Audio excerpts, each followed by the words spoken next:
Ladies and gentlemen, good day, and welcome to the JB Pharma's Q4 FY25 earnings conference call as on 15th of May 2025.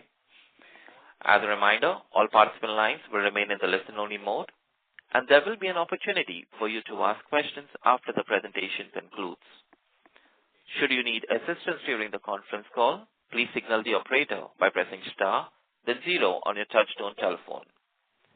Please note that this conference is being recorded.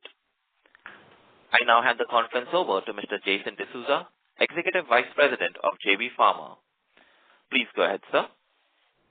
Thank you, Ryan. Welcome to the Q4 earnings call of JB Pharma. We have with us today Mr. Nikhil Chopra, CEO and Whole-Time Director, Mr. Kunal Khanna, President Operations, and Mr. Narayan Saraf, the CFO at JB Chemicals and Pharmaceuticals Limited. Before we begin, I would like to state that some of the statement in today's discussion may be forward-looking in nature and may involve certain risks and uncertainties. A detailed statement in this regard is available in the Q4 FY25 results presentation that has been sent to you earlier. I would like to hand over the floor to Mr. Nikhil Chopra to begin the proceedings of the call and for his opening remarks. Thank you, Jason, and a very warm welcome to all of you. And thank you all for being with us today. I will commence with the perspective on our Q4 performance. FY24 is yet another year when JB has maintained strong operating momentum. JB continued being one of the fastest growing domestic businesses in India as per IPM, as per Indian pharma market. During Q4, revenue saw a rise of 10% to INR 949 crores, while operating EBITDA expanded by 15% to INR 240 crores, underscoring efficiency and execution strength. Net profit notably improved by 15% to INR 146 crores, reflecting improved margins and disciplined cost management. This performance has been underlined by the growth in India branded formulations, our CDMO platform, and carefully chosen international markets that align with our strengths. Our gross margin came in at 66.1% during Q4, marking an improvement over the previous year. Our operating EBITDA margin stood at 25.3%, representing an increase of 90 basis points. I will share some views on our domestic business. The domestic business reported a growth of 11% year-on-year to INR 519 crore in Q4 FY25. As per IQVIA, we have delivered 13% year-on-year growth in the quarter as compared to 7% growth for the industry. As per IQVIA, our chronic portfolio showed 16% YoY improvement in Q4 FY25, whereas acute portfolio increased by 10%, and our ophthalmic business recorded a growth of 22% to INR 56 crores in Q4 FY25. These are all IMS figures. Clearly, we believe that we have one of the most progressive domestic formulation business, which has been demonstrated by our business consistently outpacing industry growth for the last 5 years now. We have also done well on the prescription front with our prescriptions growing at 17% CAGR over last 4 years. We now cover around 3.5 lakh doctors across specialties. Interestingly, majority of our portfolio is in fast-growing segments leading to growth prospects. Around 75% of our business is generated from the segments that are progressive and growing faster than the IPM. As we have been sharing in the earlier commentary also, our chronic mix continues to improve, and our chronic business is growing significantly faster at a growth rate of 18% as compared to IPM chronic growth, which is at 10%, as per IQVIA Met March 25 data. In the cardiac segment, we have moved 5 ranks and now are ranked number 8 in this therapy. Also, we have 3 brands among the top 20 brands in cardiovascular therapy. Through emphasis on building and scaling brands, we have consistently placed ahead within the IPM on the growth. We have now 6 brands among the top 300 brands in the country, with Sporolac being the new entry in the top 300 brands in the IPM. Around 4 years back, we had 8 brands whose revenue was more than 20 crores. Currently, we have 25 brands whose revenue is more than 20 crores annually and 6 brands where the revenue is more than 100 crores annually. We have shown a sustained improvement in the field force productivity, which now stands at 8 lakh PCPM as compared to 4.6 lakh in FY21. All our 5 acquisitions have integrated well and helped strengthen our position in the industry. The Sporolac franchisee has risen from 69 crores to 134 crores as per IQVIA MAT 25 data in last 3 years. Azmara, that is sacubitril valsartan, is now INR 70 crores, and sacubitril valsartan market is expected to grow at around 15 to 20% over next 10 years, 10 to 15 years. The Razel franchisee now is 99 crores in 2 years, which was 67 crores 2 years ago. Moving to our international operations, quarter four saw a high single-digit growth, that is 9% to 430 crores for our international operations, with CDMO business driving the entire growth. CDMO grew at 18% at a revenue of 129 crores for the quarter. Our position as one of the top 5 global CDMO player in Los Angeles reflects the strength of our capabilities and deep relationships with our marquee clients.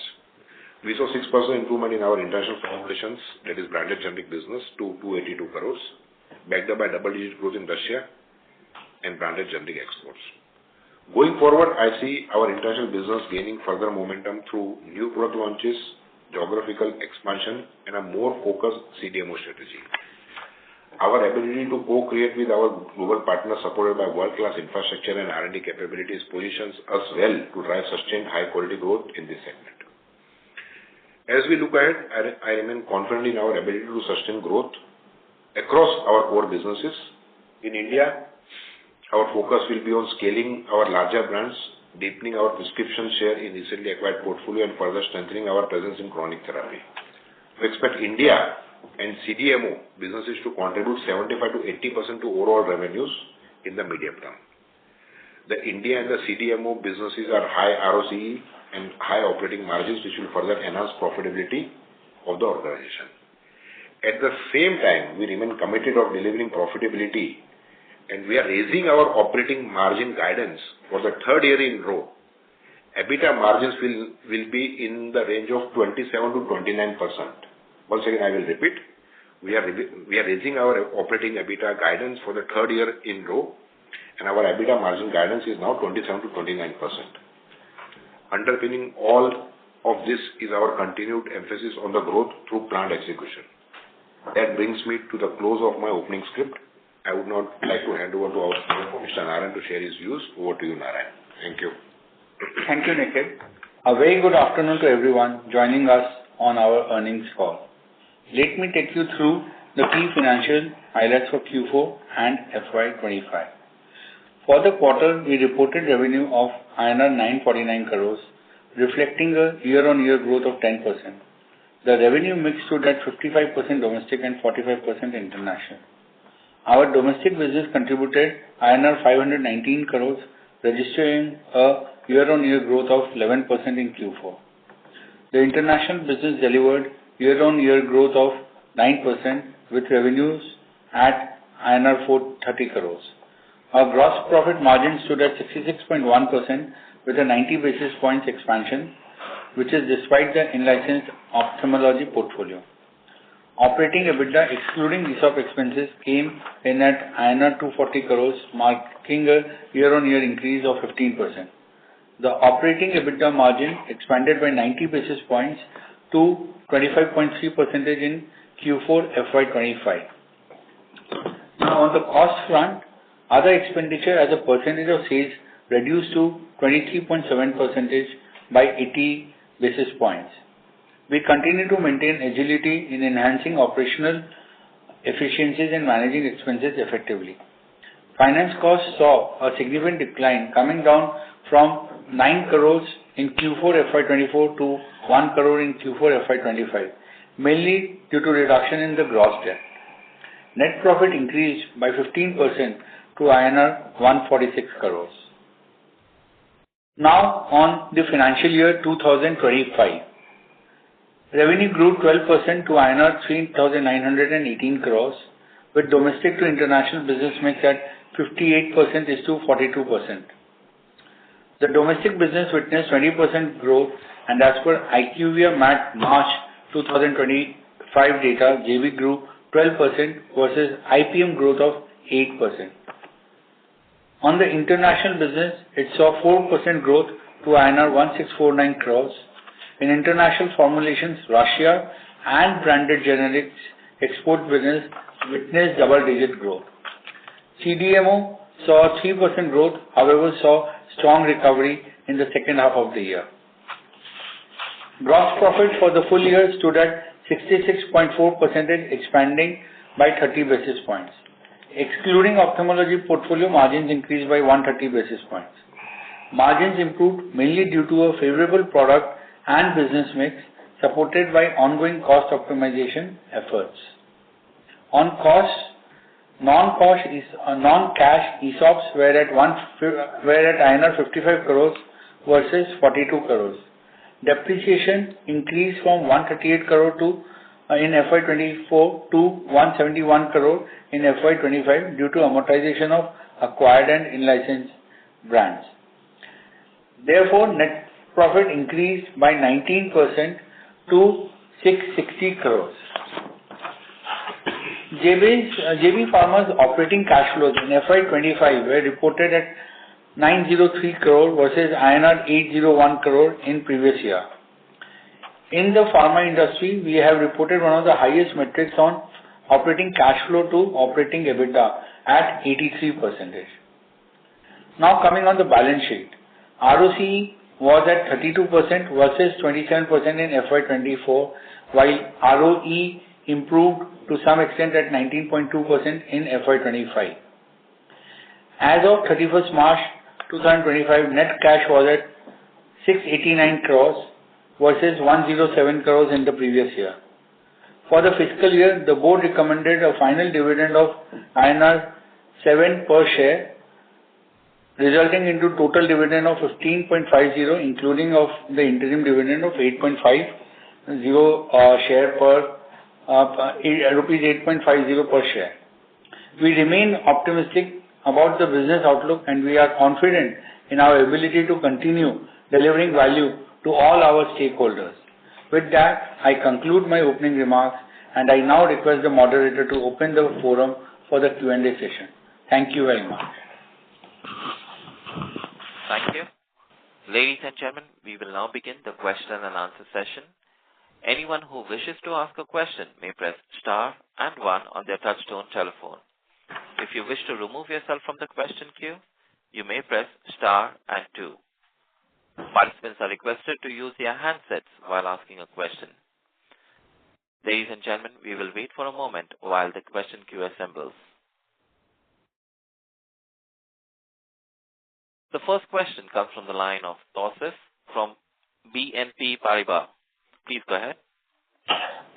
Good afternoon, and thanks for the opportunity and congrats on a good set of numbers.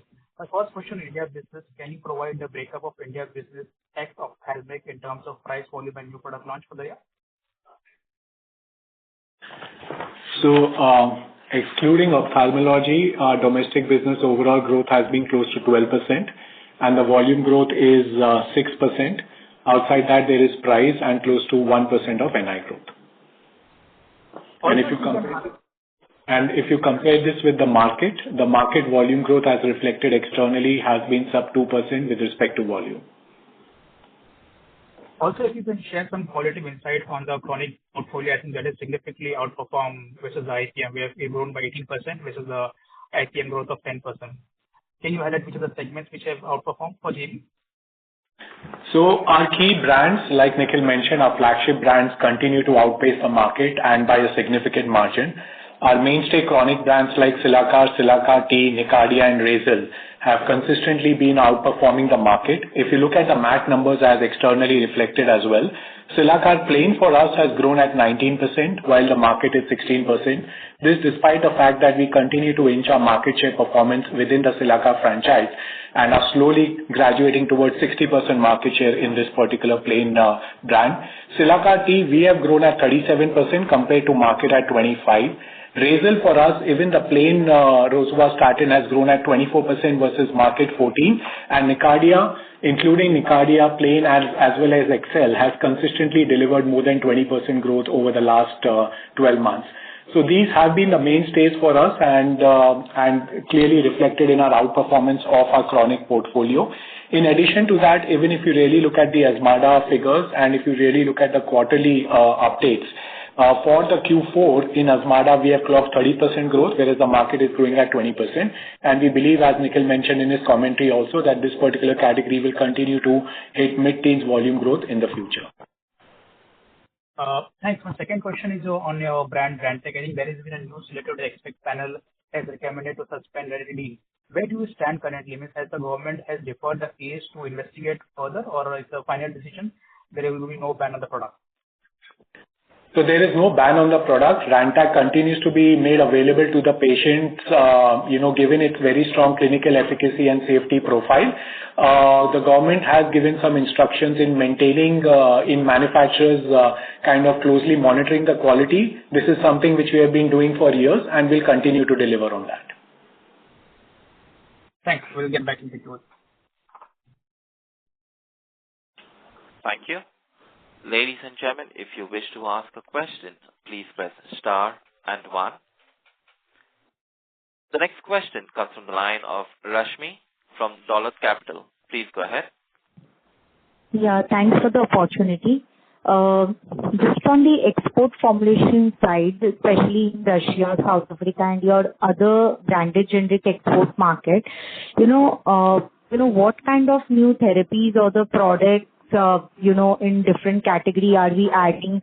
Are we doing the same what we have, what we have added in our India? I mean, all those products are also getting exported to this branded generic market. So what is the strategy which you are playing in this market? And how should we see the growth for the export formulation business ex your CDMO and API business? So our international business is contributing around 45%, which includes US, Russia, South Africa, branded generics, and CDMO.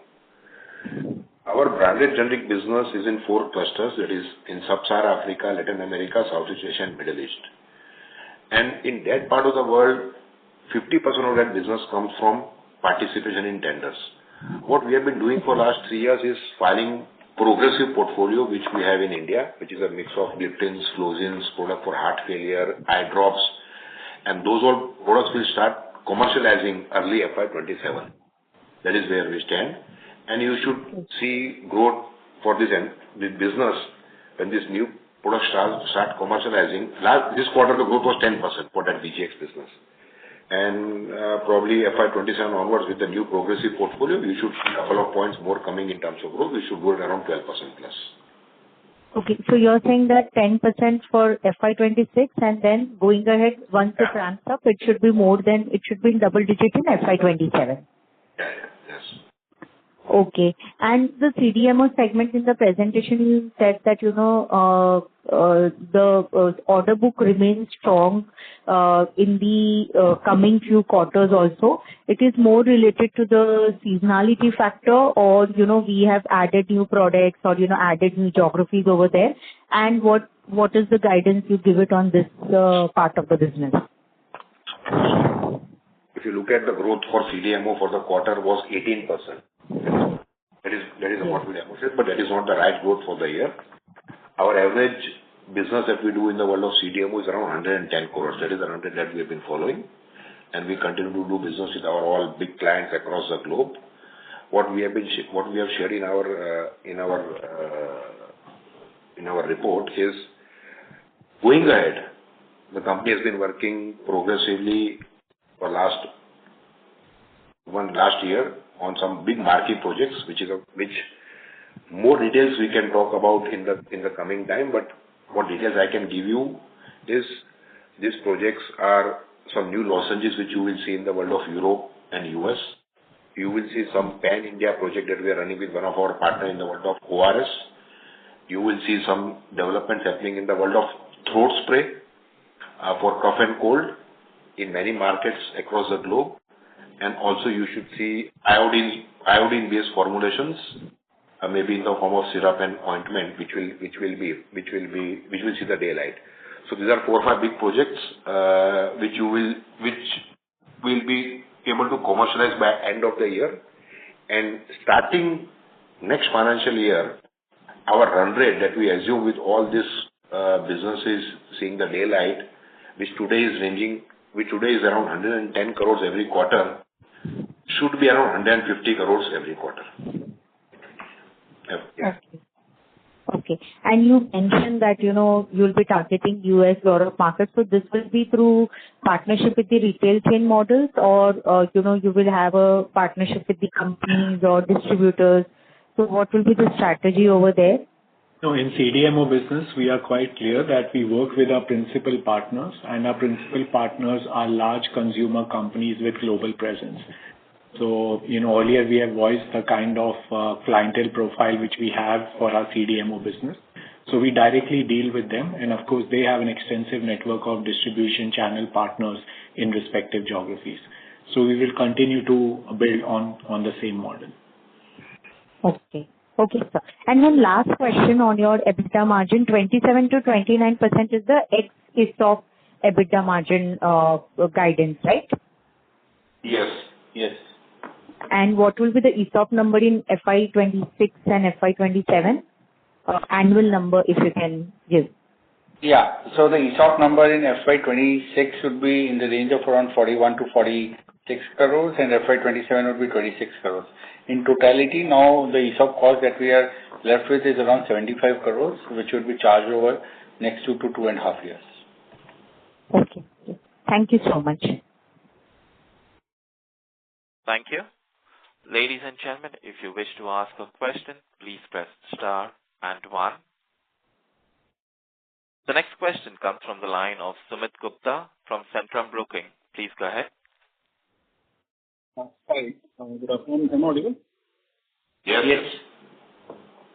Hi. Thanks for taking my question. So first is about the domestic formulation segment.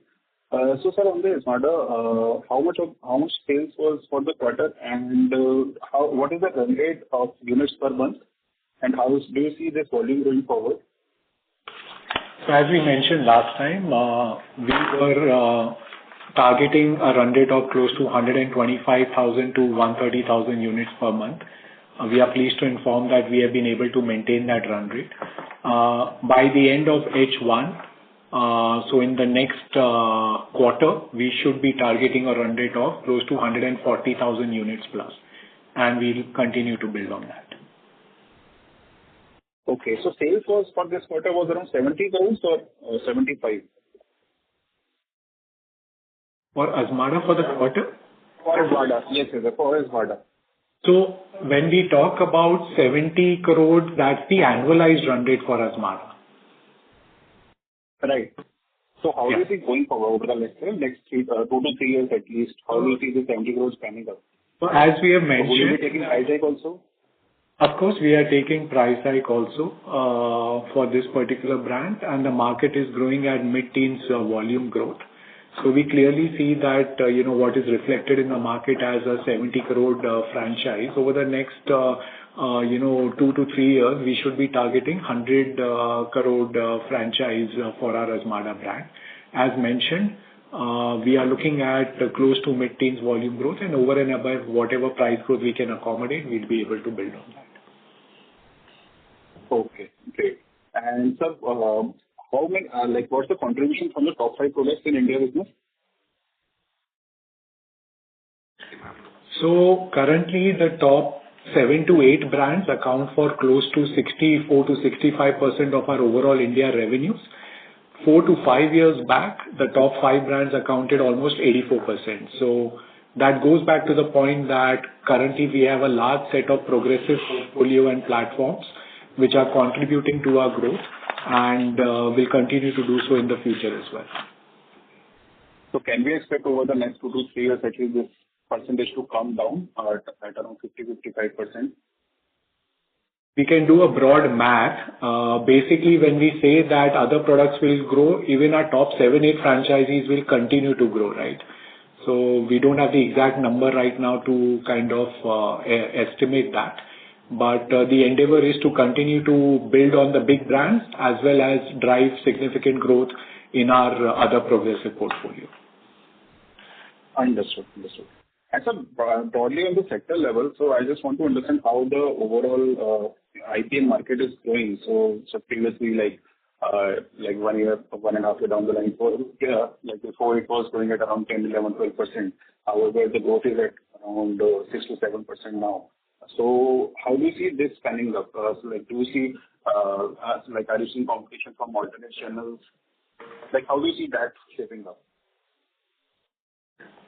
So essentially, some of the volatility in the market tends to depend a lot on the seasonality. And last 1 year with respect to season, acute has been slightly subdued, as a result of which we have seen the IPM market also being significantly subdued, and volume growth has been a major factor.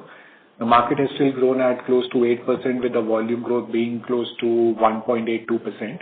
What we believe is that, when the season is good, the volume growth can come back to 4.5% numbers, which means that the IPM should potentially be pegged at 9 to 10%. So we are fairly confident that, this is a market which will continue to be range bound, in the region of, 8 to 10% going forward. Okay. And so, for the gross margin, and so you highlight, increase the guidance for operating EBITDA margin. However, from the gross margin perspective, how do you see that? So shall we see improvement in product mix leading to improvement in gross margin, or will it be on the cost side, operating cost side? So we'll continue to see in this FY26 as well around 30 to 50 basis points improvement in gross margin, supported by certain cost initiatives that we keep on taking every year on year. And obviously, mix will also play a very significant role, where the India business the chronic growing significantly ahead than the other businesses. So we clearly see both mix and cost initiatives will play a role in supporting around 30 to 50 basis points improvement in gross margin. Okay. And so lastly, on the depreciation part, so there was sequentially we have seen around 10 to 11% growth in depreciation. So basically, what is standard and how shall we see this depreciation rate going forward? So depreciation is mainly because of the amortization of intangible assets which we have acquired over the years, and particularly the Opthal business also acquisition happened last year. Okay. So going forward, so how shall we see this? The rate overall 4 to 5% or more? It would be in the range of 4 to 5% because we continue to invest in our capex. So we see the depreciation to be increasing only 4 to 5%, supported by capex and intangible asset depreciation. Okay. So the follow-up on that, what's the capex guidance for the next 2 years? Around 100 crores. 100 crores over the next 2 years. Each year we continue to see. Yeah, we maintain a consistent 100 crores run rate. Maintenance close to 65, 70, another 25 to 30 for growth capex. Understood. Thank you. Thank you. Thank you. Ladies and gentlemen, if you wish to ask a question, please press star and 1. The next question comes from the line of Alankar Garud from Kotak Institutional Equities. Please go ahead. Hi, good afternoon, everyone. So if you look at our international formulation sales for the last 3 years, we have been in that range of 10 to 11 billion rupees. I understand we had the South Africa restructuring and then also the issues in the CMO business in the first half of FY25. But directionally, how should we look at this segment over the next couple of years? Good question, Alankar, in terms of what analysis you have done. See, CDMO, we had a big spike in FY23 because there the demand had gone up drastically up. But now our partners have been also normalizing the inventory, and the inventory has normalized. So you will see CDMO business growing between 12 to 14% in the coming time. And I earlier shared the commentary in terms of what we are trying to do in the world of CDMO business with our existing partners and the new projects that we are trying to run. Second, around 120 crore cut that we took in South Africa business. That cut is done because that was more related to the tender business which we did not want to participate. In hindsight, it has given us a good bump up in our profitability in our South Africa business, which is more now private business. 65 to 70% business is now private, which was earlier 40%. So that is on South Africa. BGX has not been a good story for us, and that is the way the business was modeled. 50% of this business was more tender participation in government tendering, where we have been facing issues in terms of competitive pricing. But FY27 onwards, you will see around in last 3 years, we have filed, every year we've been filing around 8 to 10 progressive products in this geography. These are 40 countries across in Sub-Saharan Africa, Latin America, Southeast Asia, and Middle East.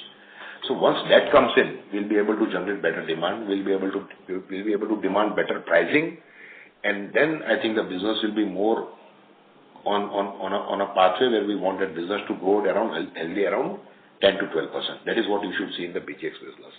Russia has been a very good story for us last year in terms of top line and profit margins. So South Africa, things are arrested. Russia on a good wicket. CDMO 12 to 14% growth. FY27 onwards, you will start seeing BGX business growing at 10 to, basically it can be 12% mid-teens growth, but 10% growth you should see short to medium to long term 12% plus growth. Understood, sir. That's really very helpful. The other question was on trade generics. What is the scale of our trade generics business today? And do we intend to focus a bit more on this segment going forward? We have always maintained that trade generics is not going to be our focus area. Some of the categories where we are present is by virtue of the fact that these categories are well served by distribution channels which go beyond tier 2 and tier 3 markets.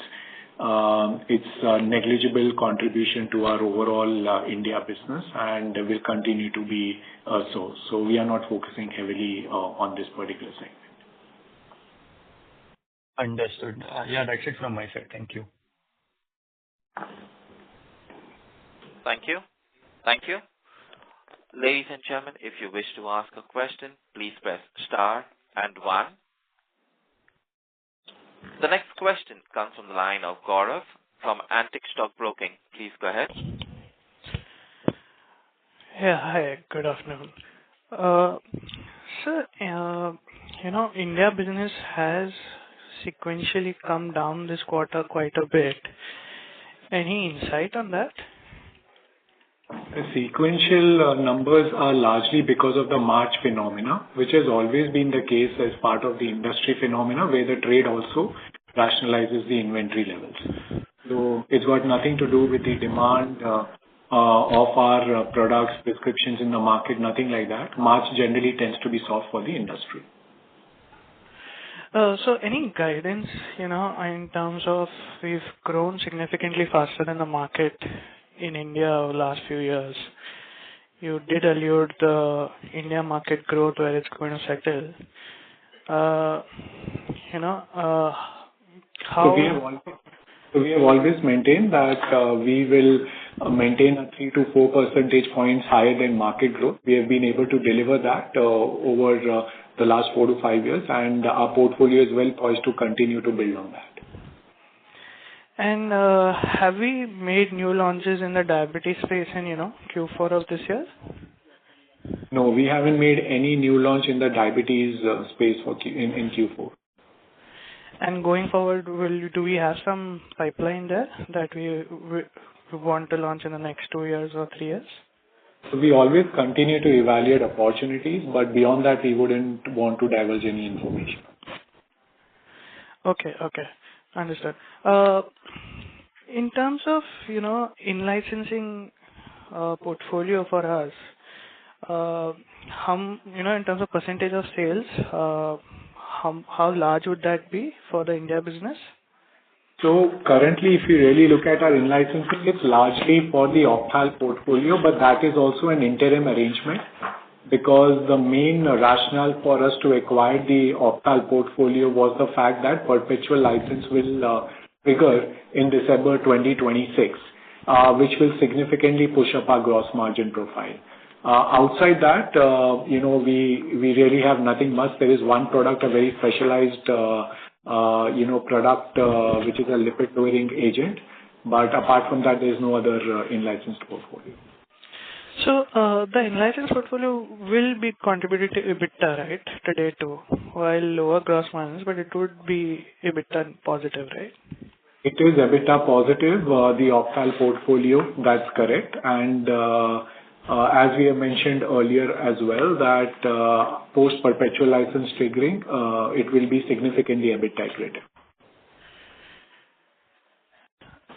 So if you can explain this a little further, what happens post CY 26? Do we get ownership of these brand names? That is correct. So we have already discussed the details about this arrangement which we have on the Opthal portfolio. In December 2026, the perpetual license gets triggered and we are full-fledged custodians of these trademarks. And in terms of your, appetite for more, inorganic kind of opportunities in India, be it, on the licensing side or, acquisitions, what would be, appetite and, can we see some, plays in the next 2 to 3 years? So let me answer this. I think this perhaps is your last question because there are other people also in the queue. We look at opportunity in the therapeutic areas which are more aligned to the strength which we have in execution. So we earlier also in our commentary have shared that can go up to 1.5 times of our EBITDA in terms of buying out any company, buying out brands. But we look at asset which is more quality based in a growth market and progressive. And the payback period that in place when we commit for any acquisition is 7 to 8 years. Thank you. Thank you. Thank you. Operator, we have a few questions that have come on the question wall. I'll just answer that and then you can again open the floor for questions. So I think the one question is on the Opthal business. What has been the current run rate and what do we expect in terms of the current run rate for Opthal in the next 2 or 3 years? So the Opthal business is on a positive track. Like we had mentioned earlier during the time of acquisition as well, when we acquired the portfolio, the quarterly run rate was close to 40 crores. Our first milestone was that over the next 9 to 12 months, how do we inch this towards a 45 crore quarterly run rate mark? And we have been able to achieve that. As we move ahead, we look at the market growth opportunities. We are clearly seeing that from a quarterly run rate perspective, this is already inched towards a 48 crore run rate mark, and we'll continue to build on that. Our strategy in terms of prescriber expansion has started yielding us good results.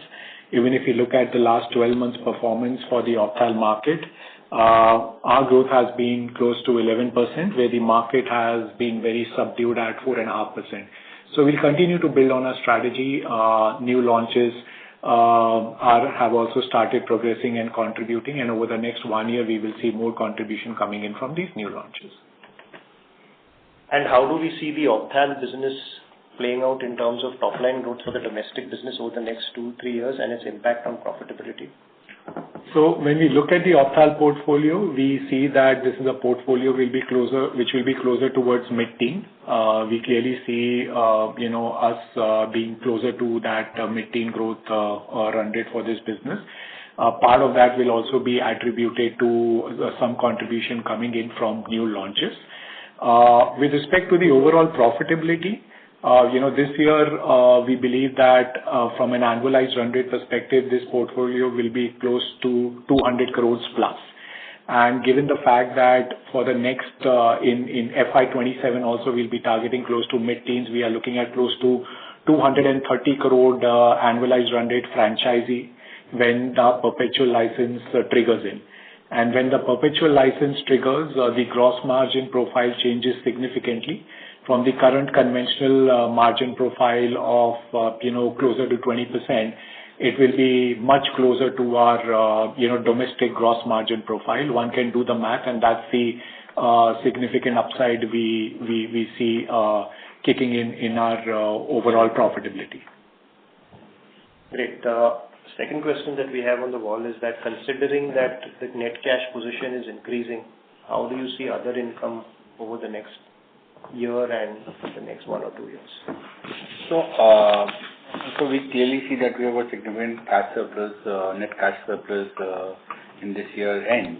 And based on that and with the future cash flows that we'll be generating, we clearly see that our other income should be in the range of 65 to 70 crores next year as a treasury income. 65 to 70? Yeah, 65 to 70 crores, yeah. And we talked about new partners or new which will commercialize on the CDMO business. Any color that we would want to give in terms of the CDMO partners? The important thing is what we are doing with current partners and selected new accounts, and as Nikhil clearly mentioned, the kind of new projects which are to be commercialized over the next 12 to 18 months, which includes lozenges, with key marquee clients in newer geographies like Europe and North America. There's also LATAM opportunity, throat sprays, ORS solution. So these are important projects. In addition to that, we have always maintained that our endeavor will be to, add at least 1 or 2 more anchor clients every year, and we are working towards that. Great. And then the last question we'll open to the queue. Any update on the logistic cost in terms of the Red Sea issue, especially on international freight? No. Yeah, sorry, Kunal, please go ahead. No. So pretty much, the trends are consistent. No significant deviation from what the position was earlier. Great. We can open the floor for questions. You can take the next question, moderator. Thank you. The next question comes from the line of Rahul Jivani from IIFL Securities Limited. Please go ahead. Yeah. Hi, sir. Thanks for taking my question. Sir, on the domestic business, our productivity has improved to 8 lakh rupees already. And given that the Novartis Optal portfolio would also move in-house to us by FY28, how do you see the productivity shaping up for the domestic business over the next 3-year period? And if you can also comment in terms of the profitability for the domestic India business with some of these moving parts. So now we don't talk about profitability of individual business. Profitability is spoken about overall company, which I think has been shared earlier. But let me answer your first question in terms of when we talk of 8 lakh productivity, we are talking in totality, which is inclusive of our Optal business. And in the coming time, you should see our productivity increasing by 12 to 14% over next 2 to 3 years.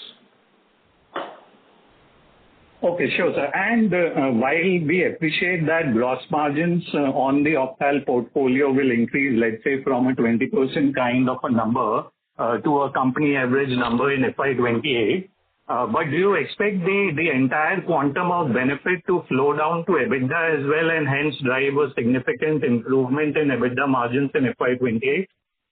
That is correct, Rahul. A significant part of the gross margin will flow through in the EBITDA. It's not a function of, productivity being impacted or more people being added. It's basically, sourcing profile changing and gross margin, flowing into EBITDA. And while we mentioned that we don't want to comment on individual business profitability, we have mentioned earlier that on a standalone basis, the Optal profitability will be, if nothing higher than our India business current profitability. Sure, sir. And sir, can you also talk about, given that there is this risk around Rantac, so in the let's say in the worst case outcome of you being required to withdraw Rantac from the market, what would be our risk mitigation strategy be? We would not want to comment on anything like that. For us, this is a product which has been pretty much been there in existence for so many years with a very strong safety profile. We believe that the government and the key stakeholders understand that, very well. And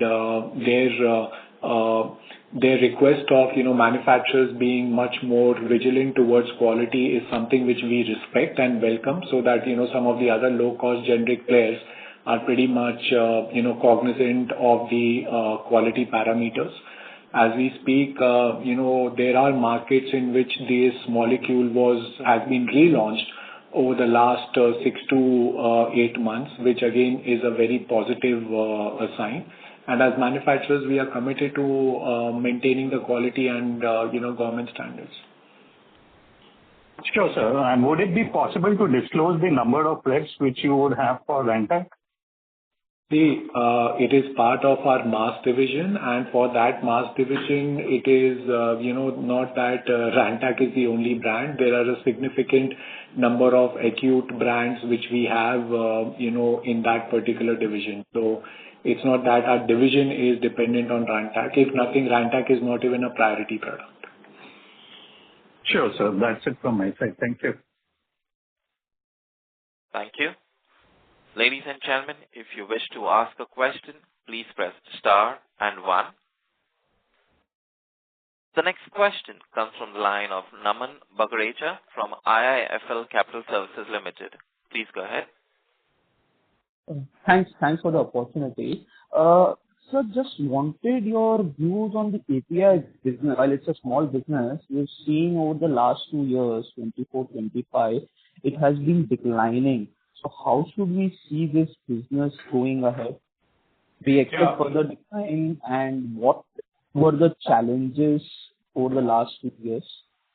Actually, when we look at our API business, the third-party sale has always been dependent on one key product, which is sodium. And we had always witnessed that, over the last 4 years, that the market for this particular category was in matured phase, and in some geographies was declining. Therefore, we had taken a cautious call how we can utilize the API business to maintain our own supply security, as well as contribute more towards improving the margin profile of our US ANDAs. As a result of that, we in-source some products, and that is contributing to the profitability of our, US business. So we'll continue to do that. We don't see a further decline, even in terms of third-party sales from where things stand right now. It will pretty much be, range bound in, what figures we are seeing for the last couple of years. But more importantly, how we are leveraging our infrastructure towards contributing more towards the overall business profitability in terms of captive consumption. That has been our effort. Okay. Thanks. In the opening remarks, we highlighted that a progressive portfolio is growing much faster than the IPM growth. Can you enumerate what would be our progressive portfolio growth versus, let's say, the market growth of that particular category? So very difficult, Naman, to talk about. See, we in totality are speaking, and I think earlier Kunal had spoken that probably Cilacar market, Cilnidipine combinations, Picaria, Metrogyl, Razel, Azmada, all this category, if I have to give you some glimpses, we are meeting the market growth. That is where we stand. More details can be shared offline. And ophthalm market also, what was shared, that we are growing at 22% as compared to market growth of 11-12%. So we have been beating for 75% of our progressive portfolio within India, beating the market growth in a significant way. That is what I can share. I think Jason can help you at some given time offline if you want more details. Will be more than happy to share. Sure. Thank you. And sir, just last one question on the dividend payout policy. So our dividend has increased. Is there any stated policy where you would want to maintain, let's say, 40%, 50%, or 60% kind of a dividend payout? So our dividend payout, Naman, has been in the range of closer to 35% over the last 2-3 years, and we continue to be at 35% even for this year. So I don't see any significant change in the strategy of our dividend policy. All right. Thanks very much. All the best. Thank you. The next question comes from the line of Mohammed Patel from Edelweiss Public Alternate. Please go ahead. Yeah, hi. Sir, I have one question. Can you talk a little bit about the non-progressive portfolio and what are the management's thought on this portfolio going ahead? Non-progressive. Non-progressive will be, see, the definition of non-progressive is what I think was spoken about, that there are some brands within the Rentec franchisee, some SKUs within the Rentec franchisee, some SKUs within the Nicardia franchisee. So there are those type of portfolio which we continue, people continue to give brand reminder in the clinic of doctor. There is no other strategy. Okay, so that part of the portfolio grows at least with the market or below market? No, but there is no growth in 50%. If you look at ranitidine plain, there is hardly any growth. It is at par with the market. Nicardia, we are 90% of market. So we are only driving the market. Now we are driving the entire market growth for Nicardia franchisee with the help of Nicardia XL. Nicardia XL is growing at 25-30%. Whereas Nicardia plain, which is 7 to 8 crores, is stagnant. But more now, your prescriptions, profitability, everything is been driven by Nicardia XL, which is around 3-4 crores a month. So that is how we manage the portfolio, which is non-progressive. Okay, got it. Thank you. Thank you. Ladies and gentlemen, we take the last question from the line of Meghna Agarwal from Mount Intra Finance. Please go ahead. Hello, thank you for the opportunity. I just wanted to understand about the sale that is happening. Any timeline for that? Which sale? Hello? Hello? Yeah, can you hear me? Yeah, I can, but you're talking about which sale? Sale of which? What? We are into formulation process. 300 million stake in the GB Chemicals. I'm talking about the promoter sell stake. Sorry? We can't hear you. Hello? Moderator, do you want to end? Yeah, hello. I'm talking about this. We are not able to hear you well. Please, can you be a bit louder? We are not able to understand what you are asking. Louder and clear. And clear what you are asking, yeah. Hello, am I audible now? Yes, yeah. Yes. Yes, I'm asking about the sell stake of the promoter. What is the timeline about that? Stake of what? Sorry? Sale? Promoter. See, very difficult for us to answer that question in this conference call. This conference call is more related to the performance for the business. So these all questions probably will be more than if it is promoter say in terms of what actions they want to do. We basically are a team of management and we more focus on the business operations. Okay. So like no timeline as of now? No. Okay, thank you. Thank you. Ladies and gentlemen, with that, we conclude the question and answer session. I now hand the conference over to the management for their closing comments. So thank you all for attending the conference call today. This is 5th year in a row in terms of the way JB team has been coming, meeting you all and sharing the insights in terms of the way business is progressing in transparency. And couple of things that more I would like to talk besides business. I think anything and everything that we do at JB is best in class compliance, and I think what was also shared that our plants also continue to get audited by the FDA, by US FDA, by other regulatory authorities, and our people at the plants also have done a fantastic job in terms of facing those audits, and not only no 483, no observations. That is what we can boast in terms of what we have delivered as a company. So whatever drugs we manufacture are best in class compliance. That is what I wanted to share, and equally the focus continues to be on the business delivery in terms of driving better profitability, focusing more on India, which contributes to the 60% of our business, CDMO contributing 12% to our business, and also some parts of ROW market which are more aligned to our strength. We will see how we can commercialize the new products and drive better growth and better productivity in the coming time. Thank you all. Thank you. Thank you. Thank you. On behalf of JB Pharma, that concludes this conference. Thank you for joining us, and you may now disconnect your lines.